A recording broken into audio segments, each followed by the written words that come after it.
प्यारे बच्चों, आज मैं कक्षा अष्टम के हिंदी विषय का पाठ 4 शीर्षक है अंतरिक्ष यात्रा। क्या शीर्षक है? अंतरिक्ष यात्रा। हम सभी बचपन से ही इस विस्तृत आकाश को देखते आ रहे हैं। दिन में सूरज और रात में पृथ्वी पर शीतल चंद्रमा तथा अनगिनत तारे जो आकाश में जगमगा रहे हैं, उनसे हमें प्रकाश मिलता रहता है। हम सभी इस आकाशीय पिंड को देखते रहते हैं और सबसे ज़्यादा उत्सुकता, जिज्ञासा तो वैज्ञानिकों में और कवियों में समान रूप से देखने को मिलता है। इन्हीं जिज्ञासा को लेकर ग्रह, नक्षत्र की बातें मन में आती रहती है। तो हम जिस पृथ्वी पर रहते हैं, इस पृथ्वी के चारों ओर वायुमंडल है जिसमें हम सांस लेते हैं, और पृथ्वी से लगभग 600 किलोमीटर ऊपर, कितना 600 किलोमीटर ऊपर यह वायुमंडल फैला हुआ है। ये वायुमंडल जिसमें हम सांस लेते हैं, एक दूसरे की आवाज़ सुन सकते हैं। इसमें इस वायुमंडल का बहुत बड़ा योगदान है। फिर जो ऊपर में जो ब्रह्मांड, ऊपर में जो ग्रह, नक्षत्र वगैरह जो है आकाश में है, जो चमकते हुए दिखाई देते हैं, तो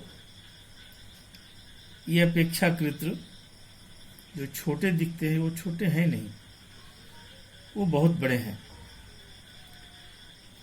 यदि हम किसी तरह से अंतरिक्ष पहुंच जाएं, तो एक तरफ हमारे शरीर को सूरज की गर्मी और दूसरी तरफ अत्यधिक सर्दी, गर्मी से शरीर जलने लगेगा और जिस तरफ छाया रहेगी उस तरफ जो है शरीर जमने लगेगा। इसका कारण यह है कि वायुमंडल न रहने के कारण, हवा वहाँ पर नहीं होने के कारण ये सर्दी और गर्मी को संतुलित नहीं कर पाता। कहने का मतलब वहाँ हवा का अभाव है। आप सबों ने पढ़ा होगा कि संसार में जितनी भी वस्तुएं हैं वो एक दूसरे को अपनी ओर आकर्षित करती है। यह गुण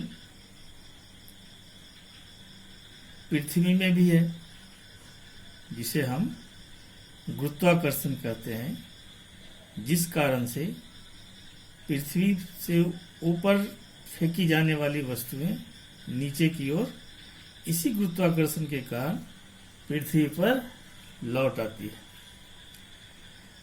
अंतरिक्ष और गुरुत्वाकर्षण संबंधी बातें का अध्ययन वैज्ञानिक ने बहुत सूक्ष्म रूप से किया। यानी जो मनुष्य को पृथ्वी के गुरुत्वाकर्षण से ऊपर उठा ले आ सकता है, तो इसका अध्ययन वैज्ञानिक ने बड़े सुंदर ढंग से किया है। इसी गुरुत्वाकर्षण के आधार पर आजकल अंतरिक्ष में जो यान भेजे जा रहे हैं, वो प्राय 2 खंडों में बने होते हैं। तो एक खंड है जो ऊपर ले आता है, उसका ईंधन खत्म होने के बाद दूसरा खंड निकल आता है। और जो ये अंतरिक्ष का युग आरंभ हुआ, ये अंतरिक्ष का युग 4 अक्टूबर 1957, कब 4 अक्टूबर 1957 को माना जाता है। और इसी दिन रूस ने अपना पहला स्पुतनिक अंतरिक्ष में भेजा था, जो गुरुत्वाकर्षण से निकलकर 28,800 किलोमीटर प्रति घंटे की रफ्तार से पृथ्वी का चक्कर लगाने लगी थी। अब भारत में इस कार्यक्रम का यानी अंतरिक्ष कार्यक्रम का आरंभ 1962 यानी 1962 को आरंभ हुआ। तो पहला भारत का जो अंतरिक्ष केंद्र है उसे त्रिवेंद्रम के पास एक जगह है थुम्बा, वहाँ स्थापित किया गया, जिसे भरपूर अंतर्राष्ट्रीय सहयोग भी मिला। और 1968 में थुम्बा केंद्र की सेवाएं संयुक्त राष्ट्र संघ को समर्पित कर दी गई। उस समय तो भारत में बने रॉकेट का परीक्षण थुम्बा केंद्र से 1969 यानी 1969 ईस्वी में किया गया। और इस अंतरिक्ष अनुसंधान कार्यक्रम के संचालन का श्रेय डॉक्टर विक्रम साराभाई को जाता है। तो इस अनुसंधान केंद्र को और विकसित करने के लिए किसी उपयुक्त स्थान की तलाश थी, जिसमें प्रोफेसर U.R. राव और चिटनिस के सहयोग से प्रोफेसर चिटनिस के सहयोग से यह स्थान खोजा गया। और यह स्थान था श्रीहरिकोटा द्वीप। यह आंध्र प्रदेश में है और समुद्र तट से लगभग 27 किलोमीटर लंबा और 150 वर्ग किलोमीटर है। यह द्वीप आंध्र प्रदेश के नल्लोर जिला में पड़ता है। किस राज्य में? तो आंध्र प्रदेश राज्य में। यहाँ बड़े रॉकेट को अंतरिक्ष में छोड़ने के लिए सभी आवश्यक सुविधाएं जुटाई गई। कहाँ पर? तो श्रीहरिकोटा में। 1971 में डॉक्टर साराभाई की मृत्यु हो जाती है। जो वैज्ञानिक हैं डॉक्टर साराभाई, उनकी मृत्यु हो जाती है। और इस केंद्र का नाम, तो प्रथम अंतरिक्ष वैज्ञानिक कौन? डॉक्टर विक्रम साराभाई के नाम से इस अंतरिक्ष केंद्र का नाम रखा गया। 1973 में, कब? 1973 में तो एक रॉकेट का परीक्षण किया गया। इसका नाम था रोहिणी 560। और ये भारतीय वैज्ञानिक ने अपने बलबूते पर एक शक्तिशाली उपग्रह पृथ्वी के कक्ष में स्थापित कर देने की क्षमता बना ली। फिर SLV-3 सैटेलाइट पहली ही उड़ान में सफल न हो सका ये पहली उड़ान में, लेकिन फिर से 18 जुलाई 1980 में श्रीहरिकोटा से दूसरी बार छोड़ा गया और इसकी उड़ान बिल्कुल सफल रही, जो 8 मिनट के बाद ही रोहिणी उपग्रह को कक्षा में स्थापित कर दिया गया। यह भारत की महान उपलब्धि थी। कब? तो 1980 में। फिर 19 अप्रैल 1975 यानी कि 19 अप्रैल 1975 को सोवियत संघ की मदद से भारत में बना पहला वैज्ञानिक उपग्रह, जिसका नाम था आर्यभट्ट, जिसे अंतरिक्ष में छोड़ा गया।